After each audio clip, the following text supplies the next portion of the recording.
종말 시대를 위한 예언서 요한계시록 연구 강의 김대성 목사 제24강 일곱 나팔과 이스라엘 역사 제1부. 지난 시간에 저희가 계시록 중에서 가장 지나가기 힘든 고비라고 생각되는 일곱 나팔의 문을 열었습니다. 문을 열고 아직 시작은 제대로 못한 채 문만 열어놓고 이제 오늘 발을 들여놓으려고 합니다. 일곱 나팔 오늘 해서 아마 다음 시간까지 한 2번 정도 하면 이제 11장까지 마치게 되겠습니다.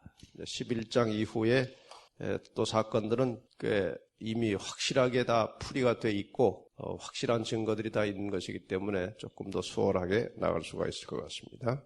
일곱 나팔 들어가기 전에 몇 가지 이제 예비적인 공부를 몇 가지 하고 가겠습니다. 일단 화면을 가지고 공부를 몇 가지 하겠습니다. 세계를 한번 잠깐 보십시다. 세계. 우리나라가 이쪽 구석에 있습니다. 이제 아시아 사람이 지도를 그리면 이것을 중앙에 놓고 이것이 이쪽으로 가고 이것이 왼쪽으로 갑니다. 아시아를 중심에 놓고 그다음에 유럽 사람이 지도를 그리면 이거 가운데로 오고 아시아하고 앞쪽 남북 아메리카가 왼쪽으로 갑니다. 그래서 자기들이 중심이에요 다. 지금 이 성경의 모든 역사는 지리적으로 여기 중동 지방을 중심으로 일어납니다. 이 성경의 역사가 주로 여기서 나타나는 것이기 때문에 지리적으로는 이제 저기가 성경의 역사의 중심이죠. 바로 저기입니다. 저기를 조금 확대해 볼까요? 저 지역만 좀 확대해 보면 이게 그쪽 지역인데 지도가 뭐 이렇게 썩 좋은 게 없어가지고 어쨌든 분간을 하시겠죠? 어딘지? 여기가 유럽이고 여기가 그 이탈리아입니다. 이쪽이 아프리카 북부고 여기가 이제 시내 반도 여기가 홍해입니다. 그리고 여기가 사우디고 그 다음에 여기 노란 게 이스라엘입니다. 노란 지점이 이스라엘이고 여기가 지중해입니다. 그 다음에 지금 여기가 터키고 이쪽이 이제 뭐 이란, 이라크 뭐 이쪽이 또 있죠. 근데 이 지역을 중심으로 이제 성경의 역사가 펼쳐집니다. 성경에 나타난 여러 가지 많은 전쟁과 이 선악에 대한 싸움이 주로 이제 저 지역에 관련된 나라들이 등장합니다. 그래서 왜 한국은 좀 안 나오나 그렇게 섭섭하게 생각하지 마시고 성경의 중심이 그렇게 되어 있다는 것입니다. 근데 예수님 오실 당시에 저 유럽의 대부분과 아프리카 북쪽과 이쪽 그 소아시아 지역을 누가 장악하고 있었는가 하면 로마가 장악하고 있었습니다. 그러니까 지리적으로는 이 중동 지역이 중심이고 이제 성경 역사에서 유프라테스 강, 뭐 티그리스 강, 창세기에 나오는 그 강들이죠. 그 다음에 민족적으로는 저 이스라엘이 이제 중심이에요. 일단 구속의 역사에 있어서 예수님 오시기까지 민족적으로는 이제 이스라엘이 중심이 되었고, 그 다음에 국가적으로는 예수님 탄생 전후로 세계를 지배하고 있던 로마의 이야기가 많습니다. 로마에 관한 역사가 이제 예언상 많이 나오고요. 그 다음에 역사의 마지막 부분에 가면 저 무대가 이제 미국 쪽으로 좀 옮겨집니다. 계시록 13장으로 넘어가면 이제 미국까지 같이 등장을 합니다. 그 다음에 스토리는 이미 말씀드린 대로 세 주인공이 있었죠. 성경의 세 주인공이 누굽니까? 창세기 3장 15절에 나오는 여자와 여자의 후손, 아이와 뱀. 이 셋이 성경의 모든 역사와 스토리의 중심입니다. 그리고 여자는 교회고, 아이는 예수고, 뱀은 사단입니다. 여러분 밧줄을 보시면 세 가닥이 이렇게 엉켜서 돌아가고 있죠? 되게. 성경의 모든 스토리는 여자와 아이와 뱀의 이야기가 교회와 예수와 사탄의 이야기가 이렇게 꼬여서 돌고 돌다가 결국 예수 그리스도께서 승리하시면서 교회가 나라를 얻게 되는 것이 성경의 결론입니다. 이 중심을 모르면, 이 세 주인공의 흐름을 모르면 성경을 이해할 수 없게 되어 있습니다. 일곱 나팔도 엉뚱한 데 가서 풀면 안 되고 이 지리적 또 민족적 그리고 국가적인 배경을 가지고 풀어가야 제대로 풀려나가는 것입니다. 엉뚱한 데로 가면 풀리질 않아요. 그 다음에 오늘 일곱 나팔이 꽤 어려운 공부이기 때문에 미리 소화제를 좀 먹는 겁니다. 일곱 나팔이 소화가 좀 잘 되려면. 그 다음에 이 인간이 어떻게 죄를 해결하고 어떻게 살다가 하나님과 만나게 되는가, 그 원리가 계시록에 계속 반복해서 나오는 성소, 성전, 그 모든 원리는 이 속에 들어 있습니다. 이 성소 제도 속에 인간의 모든 구속의 구원의 원리가 저 안에 다 들어 있습니다. 그래서 이것을 구원의 설계도라고 할 수 있어요. 이 성소를 구원의 설계도라고 할 수 있습니다. 그럼 이 설계도에 따라서 공사를 하려면은 공사 일정이 있어야 됩니다. 공사 일정. 그렇습니까? 언제까지 뭐 기초 쌓고 언제까지 뭐 골조 세우고 뭐 그런 공사 일정이 있습니다. 그럼 이 구원의 설계도에 따라서 구원이 어떻게 진행되고 완성되는지에 대한 구원의 일정이랄까요? 구원 공사 일정이 있어요. 그 일정이 무엇으로 나타나 있는가 하면은 이스라엘 민족들이 지키던 절기 속에 나타나 있습니다. 절기. 이스라엘의 절기는 크게 봄절기와 가을절기 이렇게 둘로 나눌 수 있습니다. 절기가 이제 큰 토막으로 두 토막이 납니다. 봄절기로는 제일 먼저 6월절 있죠. 6월절은 1월 14일이고요. 그 다음에 6월절 다음 날인 1월 15일부터 21일까지가 무교절입니다. 그러니까 누룩을 절대로 보지도 않고 먹지도 않는 기간이죠. 누룩은 죄를 상징하는 것이고요. 그 다음에 무교절 다음에 요제절이라는 게 있어요. 요제절. 1월 16일이 요제절입니다. 곡식 그 보리 추수 첫 번 해가지고 흔들어서 이제 바치는 요제절. 1월 16일이고요. 요제절로부터 50일이 지난 때가 오순절입니다. 이것이 3월 6일이고요. 이렇게 해서 봄에 4절기가 있습니다. 그 다음에 이제 가을이 되면 첫 번 절기가 나팔절입니다. 7월 1일 나팔절이고요. 그 다음에 이 나팔절은 무엇을 예고하는 것인가 하면은 열흘 후에 있을 대속죄절을 예고하는 것입니다. 앞으로 열흘 후에 대속죄일이 온다는 하나의 그 예고 나팔입니다. 나팔절 다음에 오는 절기는 이제 대속죄절이겠죠. 이제 대속죄절은 그동안 이제 전가된 예수 그리스도께 전가된 상징적으로는 양에게 전가됐다가 그 성전에 들어가서 그 휘장에 다 뿌려진 전가되고 쌓여진 죄를 정결케 하고 그 정결함에 동참하지 않은 사람들에 대한 심판이 시작돼서 종결되는 날이 대속죄일입니다. 그래서 이것이 이제 7월 10일입니다. 그 다음에 대속죄일이 끝나면은 이어지는 것이 장막절이라는 것이 이어집니다. 장막절. 장막절은 7월 15일부터 22일까지입니다.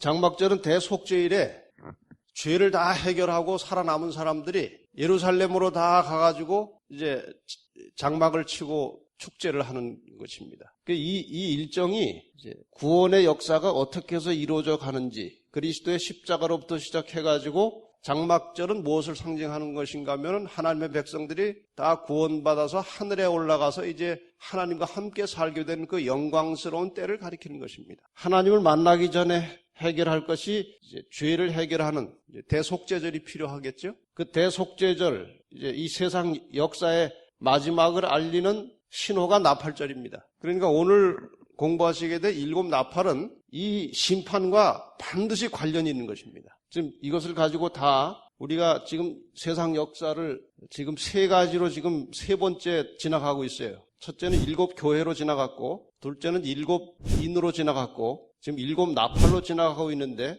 7 교회로 지나간 역사와 7 인으로 간 역사와 7 나팔로 간 역사의 기간은 같지만 강조하는 그 내용은 다릅니다. 그 측면이 달라요. 근데 7 나팔을 가지고 이제 강조될 측면은 주로 이 배교한 이 타락한 교회와 교회를 핍박하는 세속의 나라들에 대한 하나님의 심판의 양상으로 나타납니다. 자, 그러면 이제 첫째 나팔부터 시작하겠습니다. 이 배경을 가지고 시작하셔야 됩니다. 나팔은 심판을 예고하는 것입니다. 그래서 지금 7 나팔이 불려질 때마다 어떤 모양으로든지 이 세상 타락하고 배도한 교회와 하나님을 거스리는 세상 세속의 나라들에 대한 하나님의 진노와 심판이 전면적으로 임하는 것은 아니지만 부분적으로 또 혹은 나중에 전면적 심판을 대비한 예비적으로 이 심판이 진행되고 있다는 사실을 염두에 두고 공부를 하시면 될 것 같습니다.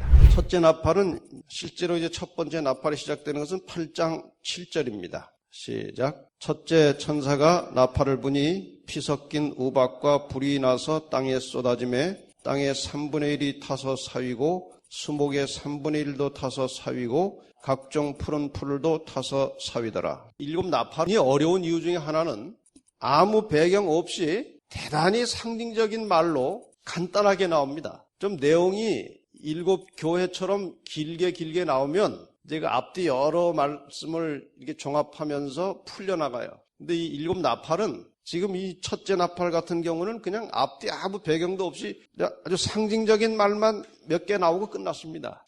그래서 7 나팔은 이 계시록 전체를 볼 수 있는 그런 입체적인 안목이 있으면 풀려나가는 것이고 그걸 모르면 이것만 가지고는 풀어지기가 어렵습니다. 자, 그러나 이제 우리가 그동안 공부한 것을 배경을 하고 이제 앞으로 배울 것도 우리가 여러 차례 구조적으로 공부를 했기 때문에 이제 여기에서 풀 수 있는 근거는 다 나와 있습니다. 우선 그 3분의 1이라고 하는 말이 자주 나왔죠.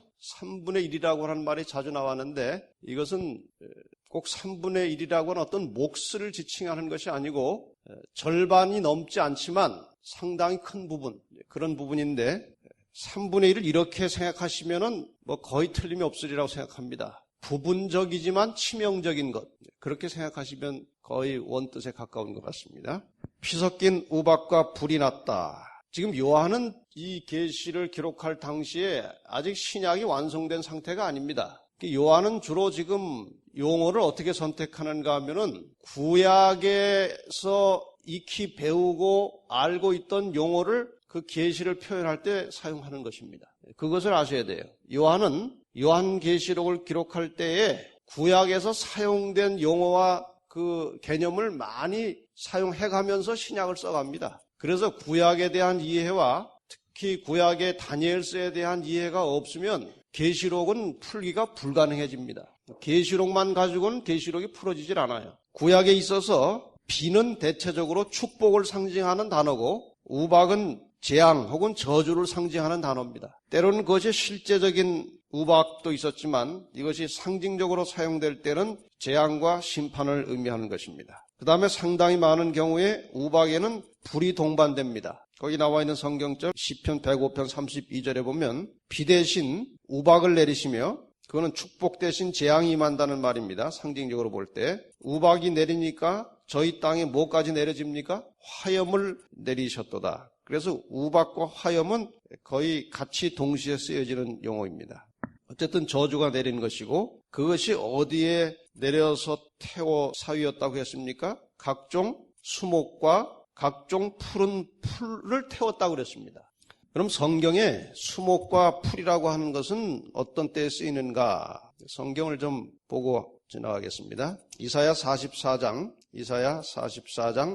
3절과 4절에 있는 말씀. 대저 내가 가란 자에게 물을 주며 마른 땅에 시내가 흐르게 하며 나의 신을 내 자손에게 나의 복을 내 후손에게 내리리니 그들이 풀 가운데 솟아나기를 시냇가에 버들같이 할 것이라. 그러니까 하늘로부터 하나님의 신이 부어지니까 복이 임하니까 시냇가에 버들같이 풀 가운데 솟아난 버들처럼 올라온다. 그러니까 이 푸른 풀이나 수목은 하나님의 백성들을 말하는 것입니다. 하나님의 백성들. 그 다음에 시편 1편 3절과 52편 8절에도 비슷한 내용이 나옵니다. 이 수목과 나무 풀은 하나님의 백성을 상징하는데 계시록 이제 나중에 나올 부분이지만 9장 4절에도 보면 분명히 이 풀과 수목이 하나님의 백성을 가리키고 있다는 사실을 확인할 수 있습니다. 계시록 9장 4절을 보겠습니다. 여기도 이제 하나의 심판의 국면이 나오는데요.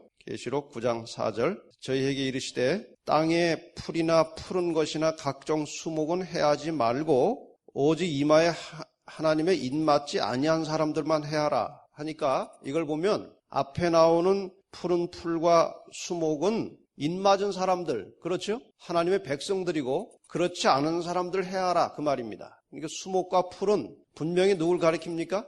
하나님의 백성들을 가리킵니다. 그들이 뭐 타락을 했든지 아직 순수하게 신앙을 지키든지 간에 그 푸른 풀과 수목은 백성들을 가리킵니다. 그러므로 첫째 나팔은 누구에게 임한 심판과 재앙이라고 할 수 있겠습니까? 하나님의 백성들에게 임한 재앙이고 심판입니다. 그건 무슨 뜻인가? 조금 더 이제 성경절을 보겠습니다.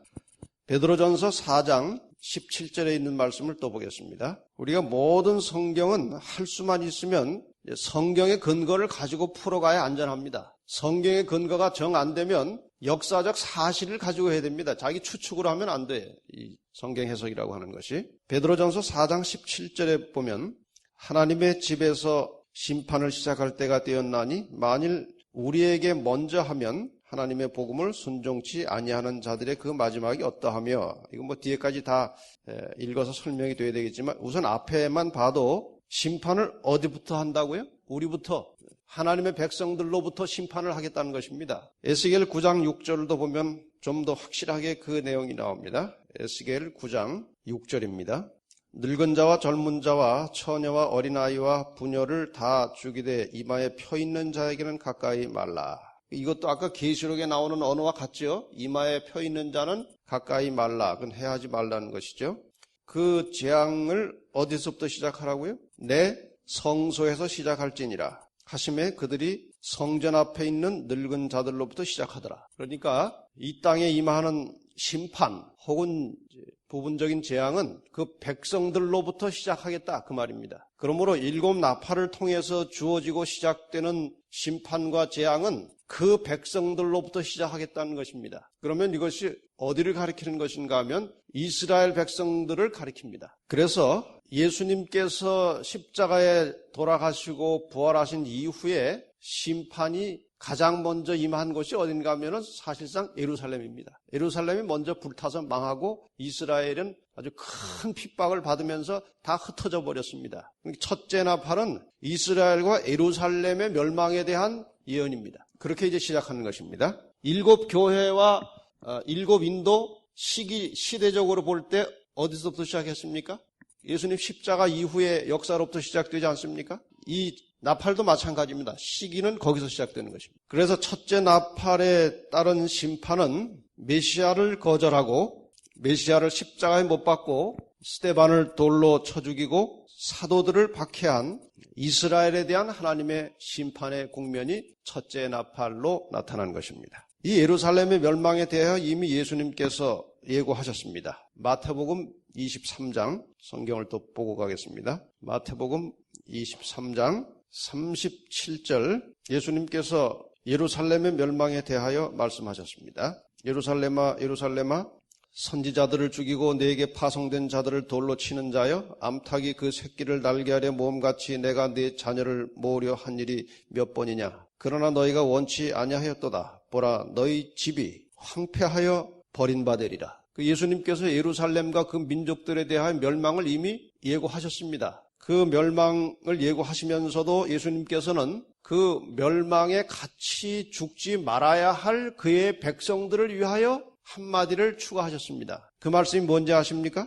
24장 15절부터 그분의 사랑하는 백성들이 그 멸망과 함께 예루살렘의 멸망과 함께 같이 피해를 보지 않도록 하시기 위해서 한 말씀 하셨는데 마태복음 24장 15절부터입니다.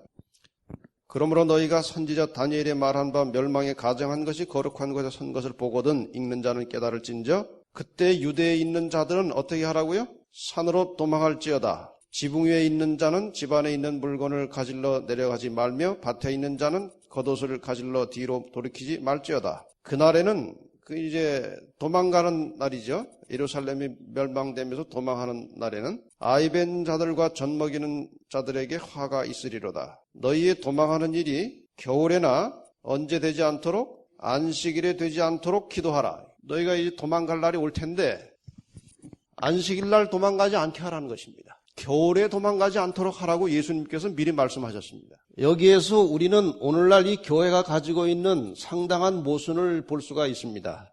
예수님께서 이 말씀을 하실 때에는 십자가에 돌아가시기 전입니다. 돌아가신 것이 서기 31년이고 지금 로마의 공격을 통해서 예루살렘이 멸망된 것은 서기 70년입니다. 서기 70년에 도망갈 일을 예수님이 미리 내다보시고 말씀하시기를 아주 세심하게 배려하신 것입니다. 이 도망가는 일이 겨울에나 안식일이 되지 않도록 기도하라고 한 것은 서기 70년에도 여전히 무엇을 지키어야 된다는 말입니까? 안식일을 지키고 있어야 한다는 것입니다. 그러므로 예수님 십자가 이후로 안식일이 폐지되고 일요일에 예배했다고 하는 것은 전혀 성서하고 맞지 않는 것입니다. 나중에 다시 조금 더 설명드리겠습니다만, 어쨌든 도망가라고 했고 정말 묘한 일이 일어났습니다. 실제로 로마가 예루살렘을 점령하기 위해서 포위하고 둘러싼 것은 서기 68년입니다. 세스티어스 장군이, 로마의 세스티어스 장군이 서기 68년에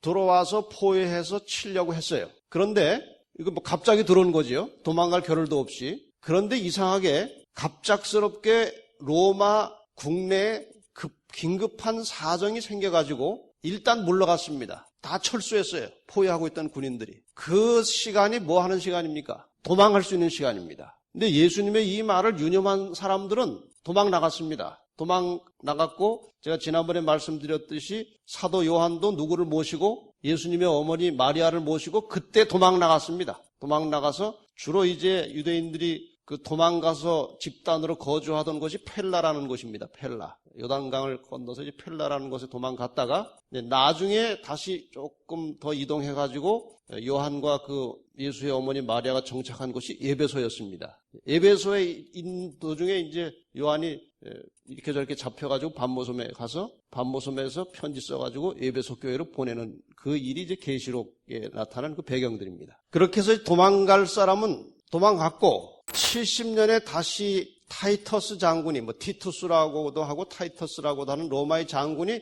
다시 예루살렘에 와서 포위해가지고 예루살렘은 아주 완전히 쑥밭으로 만들었습니다. 근데 너무 이 성전이 아름답고 그 보존해야 될 가치가 있기 때문에 그 장군이 그걸 어떻게 해서도 그 성전을 안 무너뜨리려고 했는데 어떤 병사가 그냥 막 횃불을 집어던져서 뭐 이렇게 불타기 시작하면서 예수님 말씀대로 그냥 큰 적도 없이 돌 하나 겹 놓이지 않고 아주 완전히 폐허가 되는데, 뭐 일설에 의하면 그 예루살렘 성전의 그 벽돌 쌓아 올라가는 벽돌과 벽돌 사이가 몰타르가 금이었다고 합니다. 금. 그래서 그 금 빼려고 완전히 그냥 그 벽돌을 뿌리채 다 뽑아버렸다는 것입니다. 이렇게 해서 이제 예루살렘이 망했고 도망갈 사람은 도망을 갔는데, 여기서 우리가 대단히 중요한 교훈을 한 가지 가지고 가야 됩니다. 언제나 이 하나님께서 세상을 심판하실 때는 그 직전에 짤막한 경고의 기별이 옵니다. 근데 그 말씀에 귀를 기울이고 순종하는 사람들은 살아남고, 그것을 잠깐 생각했다가 잊어버리거나 아니면 무시한 사람들은 반드시 결말이 멸망입니다. 지금 이제 계시록을 공부하면서 보면 이 역사의 마지막 부분에 하나님께서 말씀하시는 또 간단한 명령이 또 나옵니다. 여러분 계시록 공부를 통해서 그것을 찾아내셔야 됩니다. 언제나 그랬습니다. 노아 방주 때도 그렇지 않았습니까? 간단한 메시지입니다. 홍수가 온다, 멸망이 온다, 살려면 어디로 들어오라, 방주로 들어오라는 간단한 메시지를 사람들이 거부했습니다. 그리고 롯의 처도 뒤돌아보지 말라고 했는데 간단한 말인데 안 듣고 뒤돌아봤습니다. 언제나 심판 직전에 이 간단한 메시지가 있다는 사실을 여러분 아셔야 되고, 그 메시지가 들려올 때에 목숨을 걸고 따라서 순종해야 됩니다. 지금 예루살렘이 포위됐다가 잠깐 포위를 풀 때에 도망갈 시간인데 분명히 글쎄 이제 뭐 끝났군. 뭐 예수님이 뭐 멸망한다고 하더니 예수님 예언도 틀린 게 있구먼. 뭐 갔으니 다시 올 줄 누가 알겠습니까? 그냥 풀린 줄 알지. 그리고 떠나기가 얼마나 불편하고 힘듭니까? 예루살렘 떠나기가. 거기다 다 자리 잡고 뭐 아이들 교육하고 지금 다 세간살이 살림살이 거기 다 있고 다 자리 잡고 이제 농사 짓고 뭐 상업하고 다 자리 잡고 사는데, 거기 이제 보따리 싸워져 나가면 얼마나 고생되겠습니까? 그러니까 자기 편한 대로 생각하는 거예요. 안 나가도 되겠구나. 그러나 반드시 하나님께서 하신 말씀에는 순종을 해야 하는 것입니다. 그 뒤에 분명히 그 결과가 오게 돼 있어요. 여러분 이 말씀을 잘 유념하시기를 바랍니다.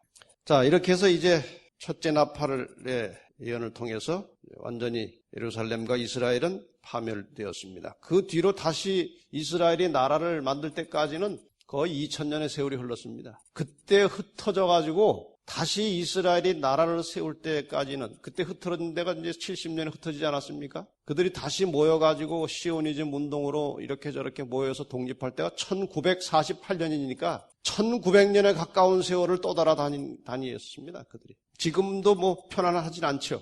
하루도 편할 날이 없습니다. 언제까지 그럴까요? 예수님 오실 때까지 그런 거예요. 둘째 나팔입니다. 8절, 9절 둘째 천사가 나팔을 부니 불붙는 큰 산과 같은 것이 바다에 던지오매 바다의 3분의 1이 피가 되고 바다 가운데 생명 가진 피조물들의 3분의 1이 죽고 배들의 3분의 1이 깨어지더라. 여기서 지금 바다나 배 이런 것들은 다 상징입니다. 성경에서 바다는 무엇을 상징한다고 배우셨습니까? 바다는 많은 백성, 큰 무리들을 가리키는 것이고 이제 배에 대한 상징은 없습니다만 설명된 것이 그러나 지금 바다를 큰 무리나 백성으로 할 경우에 배는 그들의 재산을 말하고 있습니다. 정확하게 뭐 꼭 재산이라고 말할 필요 없지만 그 많은 사람들 가운데에 구성된 뭐 건물들이나 뭐 여러 가지 제도들이나 이런 모든 것들을 다 포함해서 이제 배라고 할 수 있겠죠. 어쨌든 그 많은 사람들에게 이제 재난이 임했습니다. 불붙는 큰 산과 바다에 대하여 잠깐 보시면 선지자 에레미야가 이제 하나님의 진노를 받는 바벨론을 에레미야 51장 24절 25절에 보면 불타는 산으로 비유했습니다. 아마 그 언어를 여기에 쓴 것입니다. 바벨론이 하나님의 진노를 받을 때 그 모양을. 그러므로 지금 여기에 내려지는 이 진노는 유대 나라를 박해하고 하나님의 백성들을 괴롭힌 서로마 제국의 멸망을 예고하고 있는 것입니다. 여러분 로마 제국의 역사를 여기서 잠깐 또 보고 가겠습니다. 로마 제국은 주전 168년 BC 168년에 이제 나라가 시작이 됐습니다. 예수님 오시기 168년 전에 로마 제국이 건설이 된 것입니다. 예수님께서 이 시대에 오셨습니다. 로마 제국 시대에 오셨고 로마의 지배를 받으셨습니다. 예수님이. 그다음에 이 로마가 땅이 워낙 넓게 자리를 차지하고 있었기 때문에 그 한쪽에서는 이제 서쪽에서는 저쪽에 보시면 이제 이게 다 로마인데 이렇게 해가지고 이쪽을 서쪽으로 해서 서로마 서쪽입니다. 그다음에 이쪽이 이제 동쪽 이만큼 이제 동로마입니다. 동로마. 이게 서로마 쪽에서는 주로 라틴어를 썼고 동쪽에서는 이제 그리스어를 썼어요. 그래서 이 라틴어를 쓰는 서로마와 그리스어를 쓰는 동로마 사이에 자꾸 이렇게 분열이 생겼습니다. 이렇게 분열이 생기다가 392년에 데오도시우스라고 하는 로마의 황제 때에 드디어 동로마, 서로마로 이렇게 나누어집니다. 동서로마로 나누어졌습니다. 이것이 이 역사를 여러분이 아셔야 이제 일곱 나팔을 공부할 수 있기 때문에 제가 미리 말씀을 드립니다. 이렇게 가다가 서로마가 먼저 망했습니다. 서로마가 언제 망했는가 하면은 서기 476년에 먼저 망했고, 그리고 서로마가 망한 저쪽 지역에 이제 지금 현대 독일, 프랑스, 스페인, 포르투갈, 이탈리아 이런 나라들이 이제 그때 서로마가 망하고 나서 생긴 나라들입니다. 476년에 망한 후에 동쪽에서는 여전히 동로마가 상당히 힘 있는 나라로 발전하고 있었습니다. 동쪽은. 그 동로마는 언제 망했는가 하면은 1453년에 망했습니다. 오스만 토익이라고 하는 새로운 그 강국인데 그 오스만 토익이라는 나라는 이슬람의 세력들입니다. 이슬람. 그렇게 해서 이제 동서로마가 완전히 망한 것이 1453년입니다. 이렇게 배경을 가지고 이제 공부를 하시면 됩니다. 근데 지금 이 두 번째 나팔은 어디가 망해가는 과정입니까? 첫째 나팔은 예루살렘이 이스라엘이 망한 것이고 둘째 나팔에서는 지금 하나님의 백성을 박해하고 하나님을 대적하던 소로마 제국이 망해가는 것입니다. 이것이 이제 둘째 나팔의 역사입니다. 보겠습니다. 그래서 이제 로마 나라 망한 거 자세히 해봐야 별로 우리에게 도움도 안 되고 하니까 그저 간단하게 넘어가겠습니다. 이 소로마 제국의 멸망의 결정적인 요인은 게르만 민족의 이동이라고 그 세계사 책에 기록이 되어 있습니다. 게르만 민족은 요즘으로 말하면 이제 독일 민족의 하나의 뿌리라고 볼 수 있어요. 그래서 서기 378년 이제 서코트족의 침략으로부터 시작해가지고 476년 게르만의 용병대장 오토 아케르가 드디어 로마를 이제 점령함으로써 완전히 로마 제국의 역사는 끝났습니다. 사실상 로마는 이 교회에 양면으로 치명적인 해를 입힌 나라입니다. 우선 예수 그리스도를 십자가에 못 박는 일에 주동적인 역할을 했고, 물론 뒤에서 이제 그 음모를 꾸미고 한 사람들은 유대인들이지만 어쨌든 사형 명령은 로마가 내렸기 때문에 로마의 법에 의해서 예수님은 십자가에 돌아가셨습니다. 그 다음에 이 서기 한 100여 년을 전으로 해가지고 예수 믿는 사람들은 무수하게 많이 잡아 죽였습니다. 그러다가 이제 콘스탄틴이라고 하는 황제가 나타나가지고 313년에 갑자기 또 뭐 밀란 칙령을 내려서 예수 믿는 사람들을 다 자유롭게 하고 또 교회를 보호해주고 이렇게 하면서 그 바람에 교회가 또 타락했어요. 타락해가지고 완전히 이제 세속하고 이교의 여러 습관들에 물들어가다가 엉뚱한 것을 하나 잉태해서 해산했는데 그것이 카톨릭입니다. 이렇게 로마 제국 자체도 이 기독교에 대단한 피해를 입힌 장본이기 때문에 심판을 받아야 되는 겁니다. 그래서 이제 심판을 받습니다. 근데 이 원리를 여러분이 아시면 이제 더 공부가 조금 쉬워지기 때문에 하나님께서 그 백성들을 심판하실 때에 주변의 이방 나라를 사용하십니다. 이스라엘, 유대 나라를 어느 나라가 와서 포로로 잡아갔습니까? 바벨론이 와서 포로로 잡아가지 않습니까? 그 다음에 이후에 이스라엘을 누가 이렇게 못 살게 압박했습니까? 로마가 하지 않습니까? 그래서 그 백성들을 심판하실 때에도 이방 나라를 사용하시지만 그 백성들 심판하는데 사용된 이방 나라를 가만히 두십니까? 결국 이방 나라도 망합니까? 이방 나라도 망합니다. 이런 원리로 이루어지고 있어요. 심판이라고 하는 것이. 그래서 둘째 나팔은 이제 그것으로 종교를 짓겠습니다. 세 번째 나팔 8장 10절과 11절 이것도 이제 또 쉽지 않은 부분입니다. 같이 한번 읽어볼까요? 시작.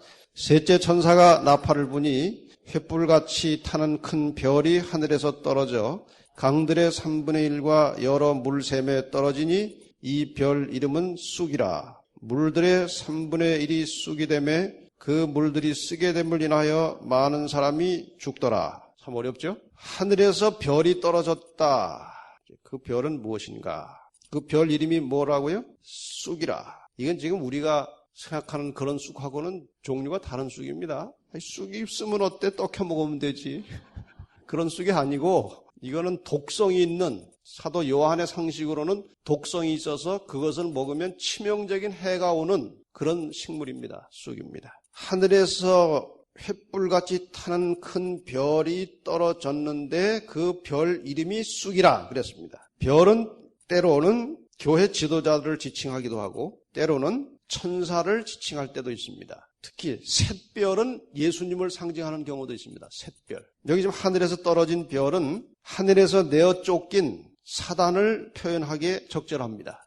성경절 근거를 또 찾아보겠습니다. 계시록 12장 8절에 나와 있죠. 그 다른 성경절에도 많이 있습니다만 우선 대표적인 성경절 계시록 12장 8절 9절입니다. 8절 하늘에서 천사장으로 있던 루스벨이 하나님께 반역하고 이제 하다가 결국 하늘에서 싸움이 일어났습니다. 이기지 못하여 다시 하늘에서 저희 있을 곳을 얻지 못한지라. 큰 영이 어떻게 됐습니까? 내어 쫓기니 옛 뱀 곧 마귀라고도 하고 사단이라고도 하는 온 천하를 꿰는 자라. 이게 내어 쫓겼다고 하는 말, 하늘로부터 땅으로 내어 쫓긴 천사가 누굽니까?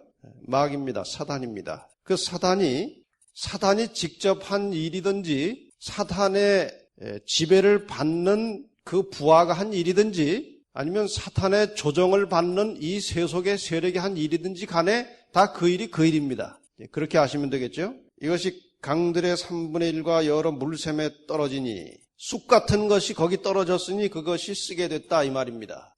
그러면은 사탄은 먼저 1차적으로 교회 지도자들을 오염시킵니다. 사단이 교회를 타락시키는데 제일 빠르고 효과적인 방법은 목사를 타락시키면 되는 거예요. 그 타락하고 오염된 목사가 지도하는 교회에 다니고 있는 사람들은 큰 불행을 만난 것입니다. 그러나 더 큰 불행은 그 타락하고 오염된 교회 지도자들에 대하여 그 교회를 다니는 사람들이 분별력이 없다는 겁니다. 표신하게 하겠습니까? 어디? 강단에서는 다 하나님의 말씀을 전하고 완전히 위장되고 변장된 모습으로 다 그럴듯하게 가르치고 이야기할 겁니다. 그것을 누구나 알아볼 만큼 그렇게 아이고 저 목사는 목사가 아니고 마귀다 하고 알아볼 정도면은 그건 더 이상 그 사탄이 아니에요. 사탄이 그렇게 미련하질 않아요. 일반 신자들이 보기에 전혀 마귀 같다고 눈치채지 못할 정도로 지도하기 때문에 교인들이 다 속는 거예요.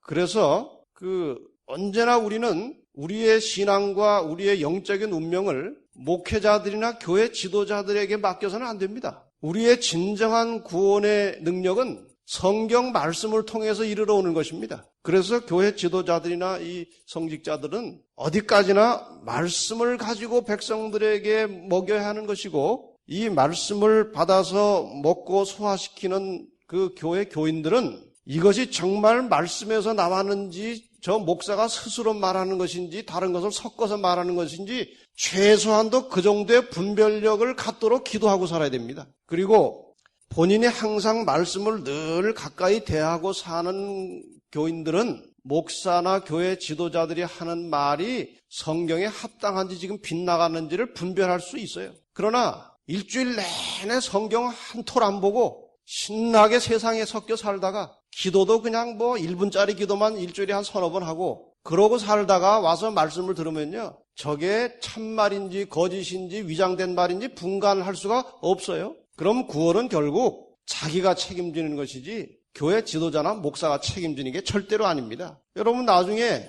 잘못 믿어가지고 잘못 배워가지고 멸망받게 될 때 그 자리에서 목사 멱살 붙들고 흔들어 봐야 그거 물러줄 수 없어요. 그렇지 않습니까? 하나님께서 너는 마음은 참 순수하고 좋았는데 지도자를 잘못 만나가지고 그 모양이 됐으니 그거는 봐줘야 되지 않을까? 이런 심판은 이렇지 않습니다. 누가복음 21장에 스스로 조심하라고 했습니다. 스스로. 여러분 이 점에 있어서 깊이 생각하시길 바랍니다. 제가 성경 공부를 이렇게 가르쳐 보면요, 분명히 성경 가지고 제시하고 아무런 반박할 이유도 근거도 없는데 성경 공부하던 사람들이 주로 하는 이야기가 우리 목사님은 그렇게 안 하던데요. 아니 성경이 말하고 있는 게 더 중요합니까? 목사가 말하는 게 중요합니까? 성경이 기준입니다. 여러분 이 점을 주님 오실 때까지 잊어버리지 마시기 바랍니다. 성경이 어떻게 기록했고 말하고 있느냐가 우리의 신앙의 중심이 돼야지, 우리 교단이 어떻게 가르치고 있다, 우리 목사가 어떻게 가르치고 있다, 저는 이걸 지금 무슨 교회를 분열시키려고 하는 것도 아니고 여러분에게 불신감을 조장하려고 하는 것도 절대로 아닙니다. 제가 뭘 여러분에게 요구하는 것인가 하면은 성경을 바르게 살펴서 성경대로 신앙하자는 것입니다. 이 점을 잘 염두에 두시길 바랍니다.